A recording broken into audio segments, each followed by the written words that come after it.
제이미 리에오는 겨우 9살에 그녀의 아버지가 식인을 저지른 도살자라는 정보가 텔레비전 뉴스에 등장했을 때였습니다. 악명 높은 식인범의 딸이라는 이름으로 성장한 제이미의 삶은 과연 순탄했습니까? 24살이 된 제이미는 두 아이의 엄마가 되었고 오랜 세월 만나지 못했던 무서운 아버지와 용감하게 마주했습니다. 이번 만남에서 두 부녀는 과거의 오해를 풀 수 있을까요? 도살자의 진짜 본성은 변했습니까? 실제 사건을 알아보기 전에 좋아요와 구독을 눌러 전 세계에서 가장 충격적인 사건들을 놓치지 마십시오.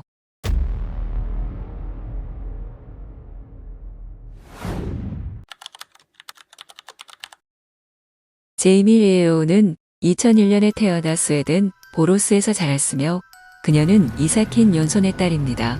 1살 때 그녀의 부모는 이혼했지만 두 사람 모두 양육권을 공유했습니다. 어머니와 함께 살았지만 제이미는 주말이나 휴일에 종종 아버지를 방문했습니다. 6살 때 그녀는 아버지의 새 여자친구인 헬레 크리스텐센을 만났고 두 사람이 매우 잘 어울린다고 느꼈습니다. 헬레는 제이미의 친어머니는 아니었지만 그녀에게 항상 친절하게 대해주어 제이미는 이 여성에게 매우 친밀감을 느꼈습니다. 그녀는 심지어 헬레를 인생의 두 번째 어머니로 여기며 그녀와 함께 있을 때 자신이 특별하다고 느꼈습니다. 호칭의 편의를 위해 제이미는 헬레를 새엄마라고 불렀지만 그녀는 아버지가 이 여성과 결혼할 의도가 없다는 것을 알고 있었습니다. 이사키는 2009년에 보로스의 정신클리닉에서 헬레를 만났으며 두 사람 모두 정신적인 문제로 치료를 받고 있었습니다. 이사킨과 헬레 모두 복잡한 과거를 가지고 있었으며 개인적인 문제와 전과가 있었습니다. 헬레는 이전 결혼해서 5명의 자녀를 두었지만 아이들은 모두 그녀의 전 남편과 함께 살고 있었습니다. 그래서 헬레는 남자친구의 딸인 제이미 리를 매우 사랑하고 보살펴 친딸처럼 여겼던 것 같습니다. 2010년 가을 두 사람은 보로스에서 스카라로 이사했습니다. 3개의 침실이 있는 스카라 바랄라가탄 13D에 위치한 아파트는 이사킨의 어머니가 두 사람을 위해 임대했습니다. 헬레와 이사킨이 함께 사는 아파트는 매우 단순하고 소박했으며 두 사람은 스카라의 사회복지기관에 가전제품 지원을 요청했습니다. 두 사람은 장기간 함께 살 계획이었고 아파트에서 타투 및 피어싱 가게를 열 계획도 세웠습니다. 하지만 제이미가 아버지를 방문할 때마다 그녀는 아버지에게서 이상한 변화를 느꼈습니다. 이사키는 그녀에게 기이하고 무서운 부도 인형들을 만들어주기 시작했습니다. 제이미가 여러 차례 싫다고 표현했음에도 불구하고 그는 계속해서 인형을 만들었으며 제이미의 침실에는 부두 인형이 10개나 있었습니다. 9살이 되었을 때 제이미는 아버지와 새어머니 사이의 불화를 알아차렸으며 두 사람은 자주 싸웠습니다. 그녀는 그들을 방문할 때마다 두 사람이 말다툼을 벌이는 모습을 목격했고 이는 제이미에게 심리적인 상처를 남겼습니다. 어리긴 했지만 그녀는 아버지가 자기애적이고 자신을 지나치게 사랑하는 사람임을 알게 되었습니다. 심지어 그는 몸, 얼굴, 목에 기이한 문신들을 가지고 있었습니다. 또한 이사키는 정신적인 문제로 힘들어했으며 자주 의사를 찾아가야 했습니다. 가끔 그녀는 아버지가 미쳐서 이상한 말을 하거나 광란에 빠져 집안을 부수는 장면을 목격했습니다. 이런 일들은 제이미를 매우 걱정스럽고 두렵게 만들었으며 주말에 아버지를 방문하는 것이 망설여지게 했습니다. 하지만 새어머니 헬레의 격려 덕분에 제이미는 용기를 되찾고 평소처럼 아버지 집을 방문했습니다. 그때 9살의 소녀는 불길한 예감을 느끼기 시작했고 그녀의 본능은 옳았습니다. 2010년 11월 12일 주말이었고 제이미는 예정대로 아버지와 새어머니를 방문했습니다. 그녀는 아마도 그날이 인생에서 가장 끔찍한 주말이며 새어머니를 마지막으로 본 날이 될 줄은 몰랐을 것입니다. 운명의 날, 이사키는 여자친구와 딸을 쇼핑하러 데려갔습니다. 이사키는 맥주 4병과 술을 샀고 헬레와 제이미는 식료품을 구입했습니다. 집에 돌아온 후 이사키는 거실에 앉았고 제이미는 새어머니와 함께 주방에서 요리를 도왔습니다. 그때 그녀는 새어머니가 공격적으로 보였고 행동이 매우 이상하다는 것을 느꼈습니다. 식탁에 앉자 갑자기 헬렌은 이번 식사가 부녀가 함께하는 마지막 식사가 될 것이라고 말했습니다. 제이미는 그 말이 매우 이상하게 느껴졌고 왜 새어머니가 그런 말을 했는지 이해할 수 없었습니다. 식사가 끝난 후 제이미는 자신의 방에서 장난감을 가지고 놀았고 아버지와 새어머니는 거실에서 TV를 보고 있었습니다. 오후가 되어 제이미는 아버지와 새어머니 사이에 긴장된 분위기를 느끼고 친어머니의 집으로 돌아가겠다고 말했습니다. 그녀는 두 사람 사이의 비명과 말다툼에 너무 지쳐서 더 이상 그런 광경을 보고 싶지 않았습니다.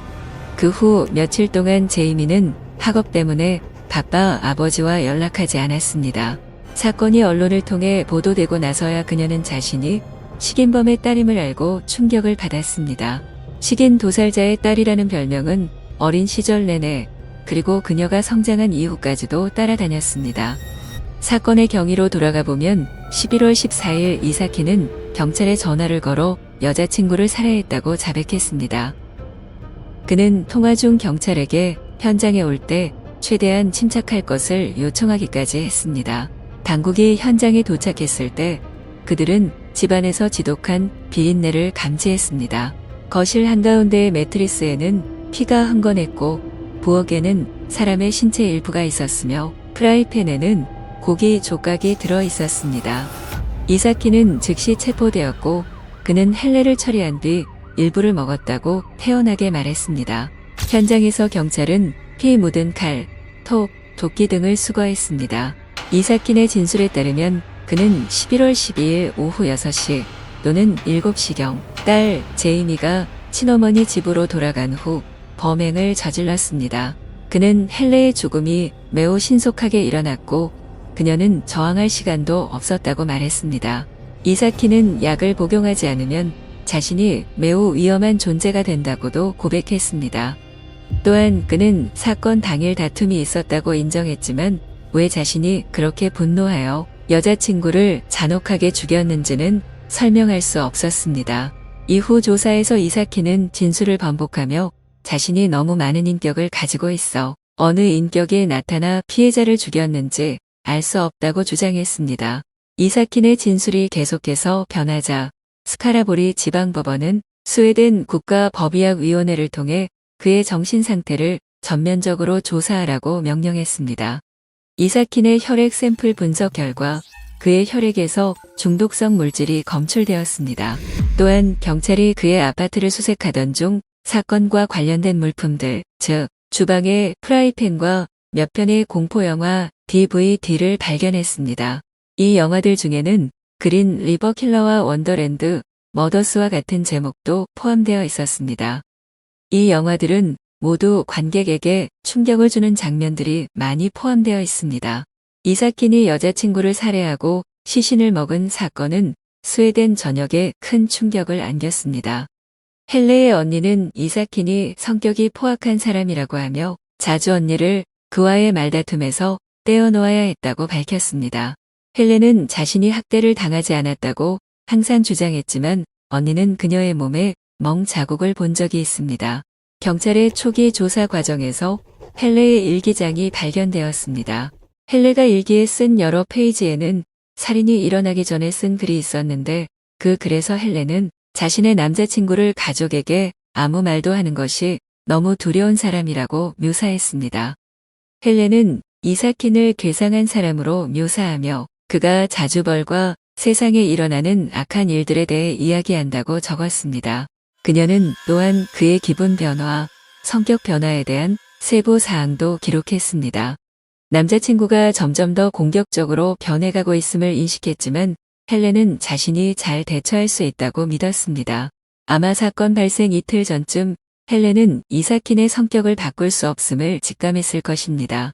그래서 그녀는 집 근처의 도서관에서 일하는 여성에게 연락해 더 안전한 거처를 찾아달라고 요청했습니다. 그러나 그녀는 도서관 직원에게 경찰에 신고하지 말라고 부탁했으며 자신이 곤란해지는 것을 원하지 않았습니다. 게다가 이사킨이 이 사실을 알게 되면 그는 분명히 더욱 미쳐버릴 것이라고 생각했습니다. 안타깝게도 헬렌은 이사하기도 전에 남자친구에게 끔찍하게 살해당했습니다. 2011년 3월 법원은 이사킨 욘손이 환각과 정신병을 포함한 심각한 정신장애를 앓고 있다고 판결했습니다. 그에 따라 이사키는 여자친구를 살해한 혐의로 유죄를 선고받았으며 특별한 퇴원 심사를 포함한 법정정신병원 치료를 위해 카르수덴 병원에 수감되었습니다. 또한 그는 피해자의 부모에게 미화 $7,000 이상, 헬레의 자녀 각자에게도 $7,000씩 배상하라는 명령을 받았습니다. 아버지가 유죄 판결을 받고 정신병원 치료를 받게 된 후에도 제이미는 여전히 심리적인 충격에서 벗어나지 못했습니다. 그녀는 자신이 아버지를 매우 사랑함에도 불구하고 식인을 저지른 차가운 살인마의 딸이라는 사실에 두려움과 정신적인 상처를 느낀다고 고백했습니다. 어릴 때부터 고함과 싸움을 견뎌야 했기 때문에 제이미는 아버지를 만나는 생각만으로도 늘 망설이고 불안해했습니다. 특히 사건이 발생하고 2년이 지난 뒤에는 더욱 그랬습니다. 그 당시 그녀는 겨우 11살이었습니다. 그러나 가족과 사랑하는 사람들의 격려 덕분에 제이미는 정신병원에 가서 아버지를 만나기로 결심했습니다. 다행히도 그 만남은 매우 좋은 분위기에서 이루어졌습니다. 짧은 시간이었지만 제이미는 아버지와 함께할 수 있어서 행복을 느꼈습니다. 대화 내내 이사키는 딸에게 연신 사과했고 병이 나아지면 꼭 보답하겠다고 약속했습니다. 아버지의 약속이 진심이라고 느낀 제이미는 이후 아버지에게 의지하게 되었습니다. 이후 만남에서 제이미는 자신의 삶과 학교에서 겪는 어려움들을 아버지에게 털어놓았습니다. 친구 관계와 식인범의 딸이라는 별명 때문에 괴롭힘을 당했던 사실도 말했습니다. 그녀는 또한 자신의 삶의 슬픔을 잊기 위해 과 술을 남용한 사실도 숨기지 않았습니다. 딸이 괴롭힘을 당하고 있다고 들은 이사키는 그녀에게 부도 인형을 이용해 나쁜 친구들에게 복수하라고 제안했습니다. 제이미는 그 제안에 충격을 받았고 놀라며 다시는 그 무서운 부도 인형들과 놀고 싶지 않다고 말했습니다. 17살이 되었을 때 제이미는 심각한 우울증에 빠졌으며 삶을 끝내고 싶은 생각까지 했습니다. 그 부정적인 감정을 이겨내기 위해 이사키는 그녀에게 악마에게 영혼을 파는 기이한 의식을 하도록 강요했습니다. 이사키의 말은 제이미에게 큰 충격을 주었고 아버지의 심리적인 조작으로 인해 성장기였던 제이미는 뚜렷한 영향을 받았습니다. 2016년 이사키는 매주 몇 시간 동안 병원을 감독 없이 떠날 수 있는 허가를 받았습니다. 제이미는 이 기회를 활용해 병원 근처 아파트로 이사하여 아버지와 더 많은 시간을 보내기로 했습니다. 그 취약한 시기에 그녀는 아버지에게 도움을 받기보다는 이사킨의 부정적인 영향에 노출되어 자신이 흔들렸습니다. 그로 인해 그녀의 세계관이 완전히 바뀌었고 가족과 떨어져 외롭고 고립된 기분을 느끼게 되었습니다. 식인 도살자인 아버지와 함께 살면서 제이미는 심각한 영향을 받았지만 그녀는 이를 인식하지 못했습니다. 어느 날 그녀는 과거 사건에 대해 아버지와 대면했고 이사키는 담담하게 헬레가 자신에게 그녀를 죽여달라고 부탁했다고 말했습니다. 게다가 그는 자신이 감옥 대신 정신병원에 가기 위해 모든 수단을 동원했다고 주장했습니다. 이 말을 들은 제이미는 충격을 받았고 아버지의 말이 과연 사실인지 알 수 없었습니다. 그녀는 아버지가 정말 정신병을 앓고 있는 것인지 아니면 단지 연기하고 있는 것인지 판단할 수 없었습니다. 게다가 정상적인 사람이라면 그렇게 잔인한 방식으로 자신의 생명을 포기하도록 요청하지는 않을 것입니다. 결국 두 부녀 사이에 격렬한 언쟁이 벌어졌고 제이미는 이 남자에게서 멀어지고 싶다고 선언했습니다. 아버지와 가까이 지내는 동안 제이미는 그를 아버지라 부르며 더 많은 끔찍한 진실들을 알게 되었습니다. 실제로 이사킨 욘소는 법원에서 유죄 판결을 받고 정신병원에 수감된 후 언론에서 뱀파이어 여자라고 불린 미셸 구스타프손과 관계를 맺기 시작했습니다. 미셸은 언론에서 뱀파이어 여자라고 불렸으며 그녀 또한 이사킨처럼 병든 정신을 가진 인물로 피해자를 살해한 후 피를 마셨고 정신병원에 수감되었습니다. 2012년 2월 이사키는 미셸과 약혼했다고 발표했습니다. 언론은 곧 그들을 세상에서 가장 사악한 커플이라고 불렀으며 식인범과 사탄을 숭배하는 뱀파이어의 조합이었습니다. 이사키는 공개적으로 자신이 미셸을 사랑한다고 고백했고 그녀 같은 사람은 처음 본다고 말했습니다. 하지만 이 관계는 그들의 병적인 성향뿐 아니라 이사킨이 신문사에 전화를 걸어 자신의 기괴한 결혼 이야기에 대한 대가를 요구하면서 더 큰 관심을 받았습니다. 안타깝게도 이사키는 기자들로부터 돈을 받지 못했으며 언론은 범죄자와 거래하지 않겠다고 거절했습니다. 커플이 된 후 이사킨과 미셸은 병원 내 컴퓨터를 통해 블로그를 운영하며 자신들의 범죄를 조롱했습니다. 이 일은 많은 스웨덴 국민들의 분노를 샀고 정신병원 환자들의 인터넷 사용을 금지하자는 논의가 국회에서 이루어졌습니다. 2016년 가을 이사키는 자신의 성을 연손해서 드라바드로 바꾸기로 결정했습니다. 스웨덴어로 드라바드는 감염된이라는 뜻이며 이사키는 자신을 만나는 모든 이들이 그의 병적인 성향에 감염되기를 바라는 듯 보였습니다. 심지어 딸까지도 포함하여 말입니다. 스웨덴 특허 및 등록청의 승인을 받은 후 이사키는 자신의 이름에 드라바드 성을 사용하는 것에 기쁨을 표현했습니다. 1년 후인 2017년 그 도살자는 병원 안에서 온라인을 통해 피와 체액이 포함된 부두, 인형과 다른 예술 작품들을 판매하며 또 한 번 충격을 안겼습니다.